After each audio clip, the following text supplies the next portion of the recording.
Арбаң сардактуу көрөрман. Биздин аптага арман рубрика суланууда.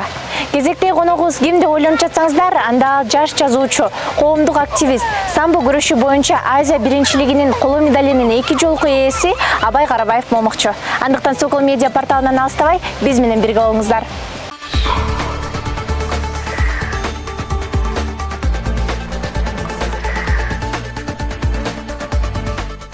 Саламатсызбы? Саламатчылык. Өзүңүздү биздин көрүүчүлөргө тааныштырып кетсеңиз. Мен Абай Карабаев, азыркы учурда Кыргыз Улуттук университетинин мамлекеттик башкаруу факультетинин студенти, ошондой эле бир нече коомдук долбоорлордун негиздөөчүсү, коомдук активист, жазуучу, спортчу. Айтсаңыз, аталган китепте кайсы маселелер камтылган, деги эле кыскача мазмунун айтып берсеңиз. Биринчи маселе бул коомчулуктагы үй бүлөдөгү тарбия маселеси. Экинчиден жалпы үй бүлө маселесине тиешелүү азыркы учурда жаштардын коомчулуктагы орду жана ошондой эле үй бүлөгө толук түрдө моралдык жактан дагы бардык тараптан толук түрдө жетилүүсү. Андан кийин үй бүлө кургандан кийин олуттук көз караш менен карап, ошол үй бүлөнү бекемдегенге жана ошол мындайча айтканда жогорку искусстволук өзүнүн чеберчилиги менен үй бүлөсүн ошо төбөлүккө сактап кетүүгө атайын ошол маалыматтарды камтыдык. Андан сырткары ошол коомчулуктагы аябай жаман жана негизги олуттуу маселелер болуп жаткан ажырашуу, ошондой эле зордук зомбулук маселелери. Андан сырткары ошол эркек балага тиешелүү, кыз балага тиешелүү аял менен эркектин милдет укуктары, ошо диний багыт менен дагы, светтик багыт менен дагы биз толук түрдө бере алдык. Андан кийин мисалы биз өзүбүздүн коомчулуктагы негизги актуалдуу маселелердин бири ушул китепте камтылып кеткен, бул коомчулуктагы ошондой ойноштук маселеси, ошондой эле бул ачуу сөздө эч кандай мындайча айтканда уят жок. Зына маселеси бул аябай чоң көйгөйдү жаратат. Анан дагы бизде эң негизги бул нерсе бул азыркы учурда биздин эркектердин жоопкерчиликсиздиги болуп жатат. Ошол нерсени биз толук түрдө ошол китебибизге камтып берип, андан ошол өлкөнү өнүгүүсүндөгү ошол үй бүлөнүн орду канчалык бир деңгээлде бар экенин жана ошондой эле олуттуу экенин ошол китепке камтыдык да. Бул китептин аудиториясы ким? Бул китеп кимдерге багытталган? Жаштаргабы, улуу-муңгабы же андай бир чектөөсү жокпу? Китептин аудиториясы жалпы үй бүлө кургандан кийинки үй бүлөлүү адамдарга, ошондой эле жаштарга жалпы. Эң негизгиси бул жаштарга. Анткени азыркы учурда дээрлик жаштарыбыз аял менен эркектин толук милдет укуктарын билбестен туруп, жана ошондой эле өздөрүнүн сезимдерин алдырып, үйлөнүнчө баш кошуп жатышат. Ошол себебинен ар кандай ажырашуу маселелери, үй бүлөдө ар кандай көйгөйлүү маселелер жаралат да. Жок, андай болбош керек. Качан гана эркек бала же кыз бала толук түрдө физикалык жактан, моралдык жактан, бардык тараптан, материалдык жактан даяр болуп, билим деңгээли жогорку, билим деңгээли, ошондой эле билгичтиги, зээндүүлүгү, мындайча айтканда мыкты, мындай качан гана даяр болгондо гана баш кошуштун алдын алуу болуп эсептелинет да. Демек, ушундай толук критерийлерге жооп бербестен туруп биз үйлөнүүнүн негизинде канча, мисалы азыр биз мен ошо коомчулуктан өзүм тааныган адамдардан билем, 10 миң, 15 миң долларга той өткөзүп туруп, андан кийин ошол өздөрүнүн балдарын мындайча айтканда ажырашып кетип жатышат да. Алар демек байлык, бийликтен дагы караганда үй бүлөлүк бакыт бул бардык нерседен жогору экенин далилдеп турат. Өзүңүз үй бүлө кургансызбы? Жок, үй бүлө курган эмесмин, азыркы учурда бойдокмун.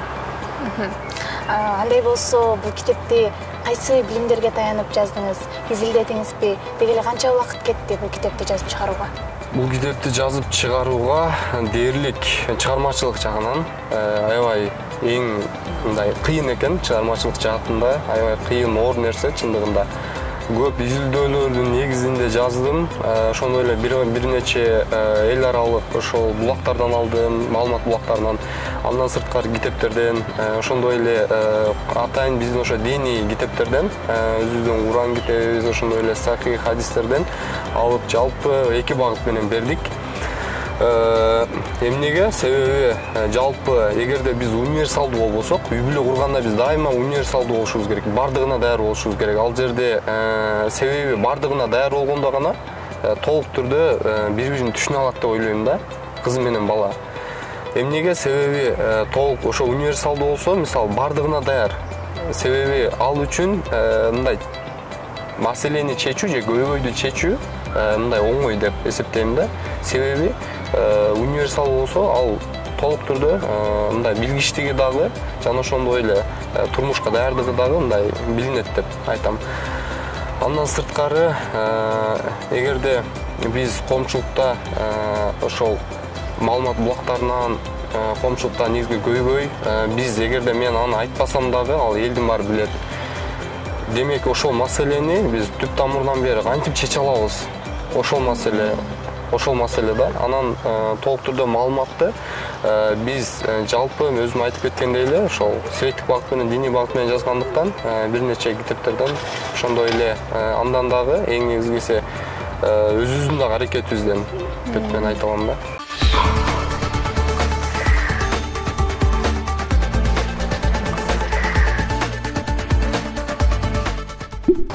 Бул китепте үй бүлөдө болгон зордук зомбулук, ажырашуу деги эле үй бүлөдөгү көйгөйлөр жөнүндө жазылган деп этиңиз. Анан окурман бул китепти окугандан кийин ошол көйгөйлөрдүн келип чыгуу себебин, ошол көйгөйлөрдү чечүү жолдорун таба алабы? Албетте. Үй бүлөдөгү эң негизги көйгөй бардык нерсе бул финансылык жактан, анан бири-бирин түшүнбөстүктөн келип чыгат. Демек үй бүлөдө мисалы каражат жагынан жетиштүү болуп туруп, кайсы бир тарабынан жетиштүү болбогон, бардык тарабынан жетиштүү болуп туруп, эми айтып аткан нерсем негизинен бир маселеден мисалга турган болсо каражат жагынан болот, же болбосо ошондой эле күйөөсүнүн аялына болгон мээрими жетишсиздигинен, же болбосо ошо кандайдыр бир ушундай маселеден жаңылышкан болсо, анда толук түрдө бул үй бүлөнү биз мындай бактылуу деп айтуу мындай бир топ эме кыйын да. Анда эмнеге биздин толук түрдө ошол бакытты, үй бүлөлүк бакытты биздин эркектер өзүнүн жубайына тартуулаш үчүн бул негизинен эң негизгиси бул максатты туура коюш керек. Жана ошондой эле сөзсүз түрдө бул үй бүлө маселесине дин деген маселе, ошо дин аябай олуттуу нерсени кармайт да. Анткени бул инсан, мен тарбия жогоруда айтып кеткендей эле, тарбия маселесинде жалпы бул кийин ата-энебиз бизди тарбиялагандан кийин, алар бизди кийин биз чоңойгондон кийин, биз үй бүлө кургандан кийин толук түрдө алар бизди тарбиялаганга, алар биз балалыгыбызда гана тарбиялагат да. Демек, качан гана биз чоңойгонубузда бизди ким тарбиялайт? Бизди жараткан гана тарбиялайт да. Ал жашоо менен тарбиялайт, өздөрүнүн сыноосу менен тарбиялайт. Ошого биз толук даяр болуш үчүн биз ар дайым ошол намаз, ошол диндеги толук нерселерди бизде сөзсүз түрдө болуш керек, ыйман деген нерселер. Ошолор толук түрдө бул мындайча айтканда толук түрдө гарантия бар деген нерсе да. Анан зордук зомбулук маселелери эң негизгиси бул мен ойлойм, эки жаш баш кошуп жатканда бир нерседен адашат, максат деген нерседен. Себеби максатты кандай коюш керек? Мүмкүн ал аялынын ою, бул күйөөгө тийгенден кийин аялынын ою мүмкүн ошондой машинага, үйгө туура ал нерселер күнүмдүк турмушта керектелүүчү нерселер. Бирок максатты бул дүйнөгө койбош керек. Мен жалпы ошо жаштарга аябай ушундай катуу, анан ушундай катуу ушундай жолдогум келет да, ошо жолдомомучу. Эмнеге? Себеби эгерде биз максатты бул дүйнөгө койгон болсок, анда адашабыз. Демек, балким түбөлүккө коюшубуз керек. Балким биз карыганга чейин гана аялым же болбосо ал менин эрим дебей, балким биз түбөлүккө, биз кийин бул дүйнөдөн өткөндөн кийин дагы балким түбөлүктүү бейиште дагы чогуу болобуз депчи. Ошондой максатты арканды мындайча айтканда узун ташташ керек да. Демек, бул тагдыр маселеси чындыгында аябай олуттуу маселе болгондуктан сөзсүз түрдө үйлөнүп же баш кошуп жаткан ошо жаштар азыркы учурда толук түрдө өзүнүн мындайча айтканда өмүрлүк жарын тандоодо дагы адашпаш керек. Эмнеге? Бизде мисалы көбүнчөсү байлык бийлигине же болбосо сулуулугуна, ар кандай сезимдерге алданып, анан ушундай адашып жатып калышат да, ушундай адашып жатышат да. Ошого биз сөзсүз түрдө мындай объективдүү деңгээл менен, объективдүү көз караш менен ушул маселеге көңүл бурушубуз керек. Анан бул зордук зомбулук маселесине биз эркектер көбүнчөсү мындайча айтканда өзүбүздүн менталитет же болбосо өзүбүздүн мындай коомдук турмушту алып карай турган болсок, болбоско эле эркектер мындайча айтканда аял пейил болбош керек да. Демек эркекпи, эркектей болуш керек. Бардык нерсеге оор басыруктуу, бардык нерсени түшүнө билген, бардык ар бир үй бүлөдөгү нерсени орду менен билип, орду менен чечкен. Ошондой эле аялына мээрим берген. Себеби азыр аялдардын мээрими толук аялдарга мээрим жетишсиздигинен ар кандай коомчулукта ушундай маселелер жаралат да.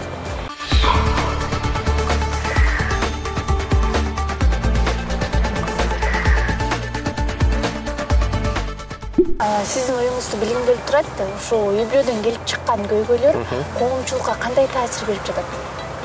Үй бүлөдөн келип чыккан көйгөйлөр жалпы коомчулукка таасири улуу пайгамбарыбыз, акыркы пайгамбарыбыз, сүйүктүү пайгамбарыбыз Мухаммад саллаллаху алейхи вассалам айткандай, эгерде кайсы бир коомдо ушак жана зына таркаган болсо, алар Аллах Тааланын жалпы жараткандын балесин алар суранып алышты дейт да.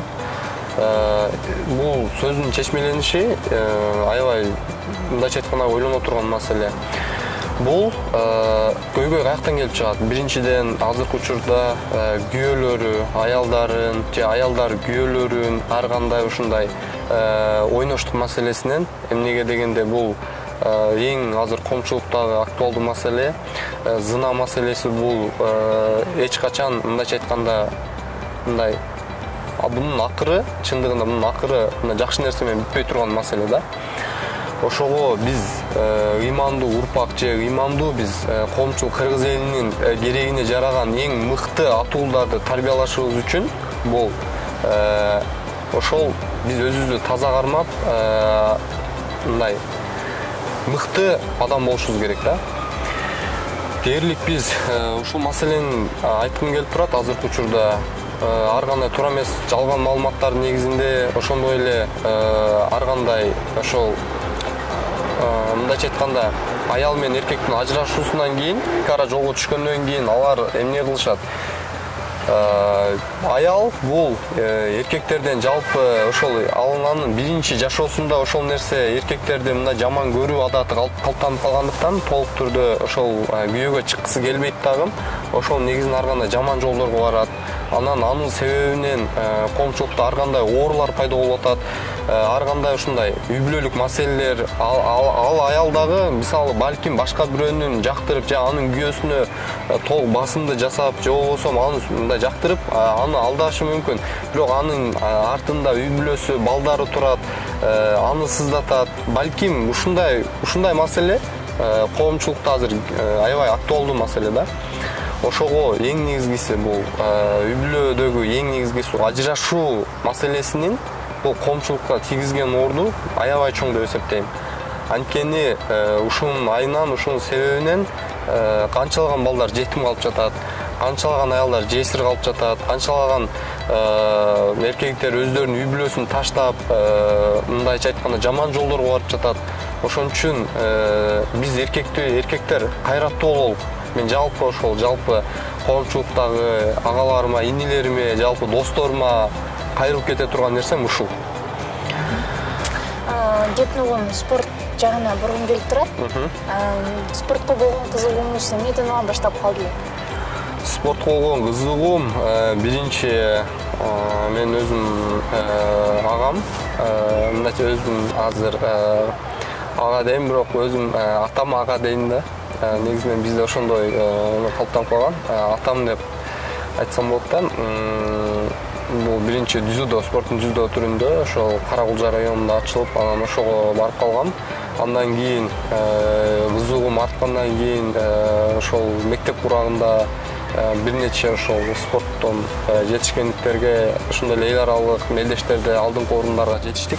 Андан кийин ошо чоң спортко ошо аралашып баштаганда кийин ошол эл аралык мелдештерде Азия биринчилигинде, Кыргызстан биринчилигинде, ошо дүйнө биринчиликтеринде толук түрдө өлкөнүн намысын коргоп, ошондой эле мамлекетибиздин туусун, өлкөбүздүн желегин көтөргөнгө толук түрдө өзүбүз аракет кылдык. Анан спорттун негизги түрлөрүнөн мага эң жакканы бул самбо. Эмне үчүн дегенде, спорттун самбо түрү бул биринчиден бул күрөш болгондуктан көчөдө, андан кийин дагы жашоодо бул адамды толук, мындайча айтканда мен өзүм жашоомдогу тарбиямдын кээ бир бөлүгүн ошо спорттон алдым деп айтсам болот. Анткени ал жерден жеңилесиң, жеңесиң, ошентип бышасың, жашоодогу негизги оор сыноолорго же болбосо кандайдыр бир мындай чечкенге оор болгон маселелерге даяр болосуң да, ошондой деп айтат элем. Мен билгенден чыгармачыл инсандар спортко көп кызыга беришпейт. Анан сиз өзүңүз кайсы жагына көбүрөөк жакынсыз? Спорт жагынабы же жазуучулук жагынабы? Мен көбүнчөсү бул мектеп курагында мен көмүп калгам. Бардык нерсеге жетишип, бардык нерсени тең алып кетем деп. Анткени бардык нерсени биринчиден тең алып кетүү аябай кыйын. Бирок алып кетсе болот адам чыдап. Ага эң негизгиси ниет керек. Адам ниетте туура койгон болсо, бардык адамдын иш-аракет амалдарынын бардыгы бул ниетине жараша да. Ошого ниетти жакшы коюп, аракетти мыкты кыла турган болсок, бардык тараптан мындай жемиштүү болот деп мен айта алам. Ошого мен ошо чыгармачылык жаатында, спорт жаатында тең басым жасайм.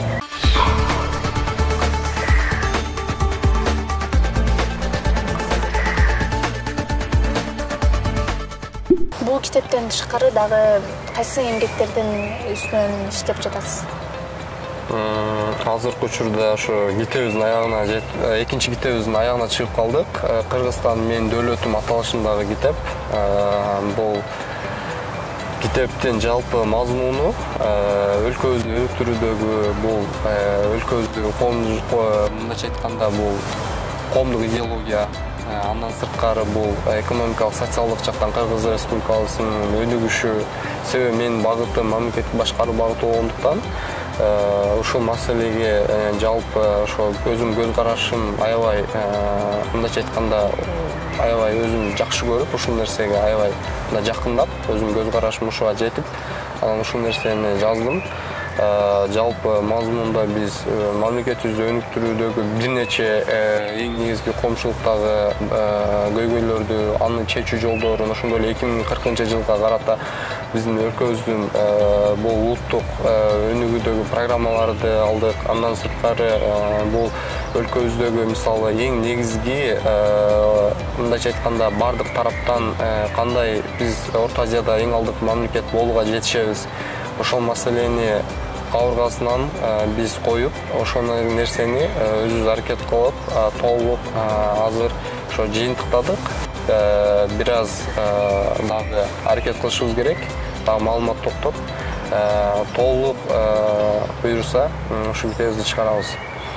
Ал эми азыр келечек жөнүндө сурагым келип турат. Келечекте өзүңүздү кайсы жаатта көрөсүз, же болбосо кандай инсан катары көрөсүз?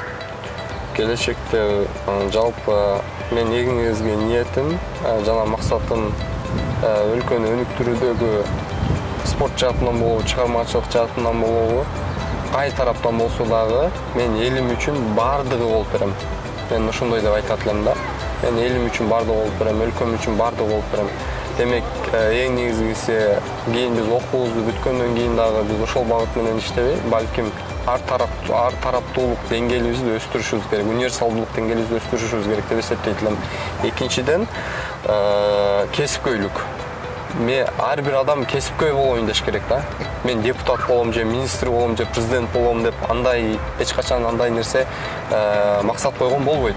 Мен кесипкөй болушум керек, өзүмдүн кесибимдин эң мыкты адиси болушум керек. Ошондо аракет кылышыбыз керек. Ошондо гана өлкөбүз өнүгөт. Ошондо гана биздин пейилибиз кең болот. Ошондо гана мындайча айтканда кайсы бир чоң кызматка барган адам дагы ушул нерсени түшүнөт да. Ошон үчүн ниеттен жаңылмашыбыз керек. Сөзсүз түрдө мен ушул чоң кызматка барам, же кийин жогорку кеңештин депутаты болом, же болбосо кандайдыр бир аткаруу бийлигинде чоң кызматка барам, саясий кызматка, же президент болом деп айтпайм.